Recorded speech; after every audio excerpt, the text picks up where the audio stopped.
ഒരുപാട് പേർക്ക് ഈ സർട്ടിഫിക്കറ്റ് ഏത് നൽകണം, രേഖ എന്ത് നൽകണം എന്നതിലൊരു അവ്യക്തതയുണ്ട്. 12 രേഖകൾ എന്ന് പറഞ്ഞു, പക്ഷേ അതിൽ ഏതെങ്കിലും ഒരെണ്ണം ആവശ്യമുണ്ടെങ്കിൽ മാത്രം നൽകണമെന്നാണല്ലോ. അത് ഏതാണ്? ആധാർ ആയാലും കുഴപ്പമില്ല എന്നല്ലേ ഇപ്പോൾ? അതെ, കറക്റ്റ്. അതെ, അതിലെ 12 രേഖകളിൽ ആധാർ ഒരു രേഖയാണ്. പക്ഷേ ആധാർ ഒരു പ്രൂഫ് ഓഫ് ഐഡന്റിറ്റി ആയിട്ടാണ് ഇലക്ഷൻ കമ്മീഷൻ അതിനെ കാണുന്നത്. ആർക്കെങ്കിലും സംശയം ഉണ്ടെങ്കിൽ, അതായത് ഉദ്യോഗസ്ഥർക്ക് ഇല്ലെങ്കിൽ അവിടെ ഒബ്ജക്ഷൻ ചെയ്യുന്ന ആൾക്കാർക്ക് കൊടുത്തിട്ടുള്ള രേഖ അതായത് ആധാർ ആണെങ്കിൽ ആർക്കെങ്കിലും സംശയം ഉണ്ടെങ്കിൽ ബാക്കി രേഖകൾ പരിശോധിക്കണം എന്നുള്ളതേ ഉള്ളൂ. അതാണ് പ്രൊസീജിയർ. ശരി സർ, ഇപ്പോൾ 2002 വോട്ടർ പട്ടികയിൽ പേരില്ല, പക്ഷേ ഇപ്പോഴുള്ള വോട്ടർ പട്ടികയിൽ പേരുണ്ട്. അങ്ങനെയുള്ളവർ സ്വന്തം യോഗ്യത തെളിയിക്കുന്ന സർട്ടിഫിക്കറ്റിനൊപ്പം മാതാപിതാക്കളിൽ ആരെങ്കിലും ഒരാളുടെ ഒരു രേഖ കൂടി നൽകണ്ടേ? അതും ഈ പറയുന്ന ആധാറോ മറ്റേ ലൈസൻസ് ഏതാണോ അത് ഏതെങ്കിലും ഒരെണ്ണം നൽകിയാൽ മതിയോ? അതെ, അതിലൊരു ക്ലാരിറ്റി കൊടുക്കാൻ ആഗ്രഹിക്കുന്നു.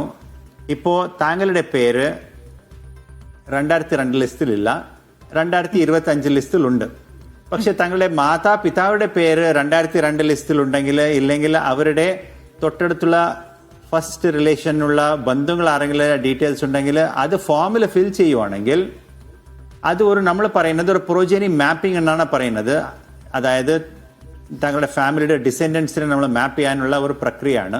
അങ്ങനെ താങ്കളുടെ ഏതെങ്കിലും 2002 ലിസ്റ്റിലുള്ള താങ്കളുടെ പ്രോജനി അച്ഛനോ അമ്മയോ ഗ്രാൻഡ് ഫാദർ ഗ്രാൻഡ് മദർ അങ്ങനെയുള്ള തൊട്ടടുത്തുള്ള ഡീറ്റെയിൽസ് കൊടുക്കുകയാണെങ്കിൽ പിന്നെ ആ സമയത്ത് താങ്കൾക്ക് വേറെ ഒരു രേഖ പോലെ കൊടുക്കേണ്ടി വരത്തില്ല എന്നുള്ളതാണ് ഇപ്പോഴുള്ള ഒരു ഇൻസ്ട്രക്ഷൻ.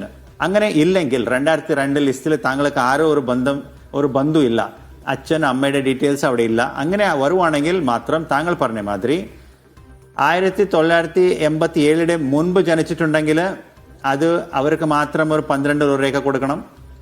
1987 മുതൽ 2004 വരെ ജനിച്ചിട്ടുണ്ടെങ്കിൽ അവർക്ക് അവരുടെ രേഖ, പിന്നെ അച്ഛനും അമ്മയുടെ ഒരു രേഖ കൊടുക്കേണ്ടി വരും. പിന്നെ മൂന്നാമത്തേത് 2004 കഴിഞ്ഞിട്ട് ജനിച്ചിട്ടുണ്ടെങ്കിൽ താങ്കളുടെ ഒരു രേഖ കൊടുക്കണം, അച്ഛന് അമ്മയുടെ രേഖ കൂടി കൊടുക്കേണ്ടി വരും. അതാണ്. സോ നമ്മൾ ഉദ്ദേശിക്കുന്നത് 2002 ലിസ്റ്റിലുള്ള താങ്കളുടെ അച്ഛനോ അമ്മയോ അവരുടെ ബന്ധുക്കളുടെ ഡീറ്റെയിൽസ് നമ്മൾ കൃത്യമായിട്ട് മാപ്പ് ചെയ്യാൻ സാധിക്കുകയാണെങ്കിൽ ഇതുപോലത്തെ ഒരു രേഖകൾ കൊടുക്കേണ്ട അവസരം വരത്തില്ല. ശരി, അതിൽ മാതാപിതാക്കളുടെ രേഖ എന്ന് പറയുമ്പോൾ ആധാർ ആയാലും മതിയോ? അതെ, 12 ഒരു രേഖയാണ്. ഒരു രേഖ മതി. ശരി, നമുക്കൊരു പ്രേക്ഷകനുണ്ട്, സെലിൻ അബുദാബിയിൽ നിന്ന്. ഒരു രേഖ കൊടുക്കണം എന്നുള്ളത്. ഓക്കെ,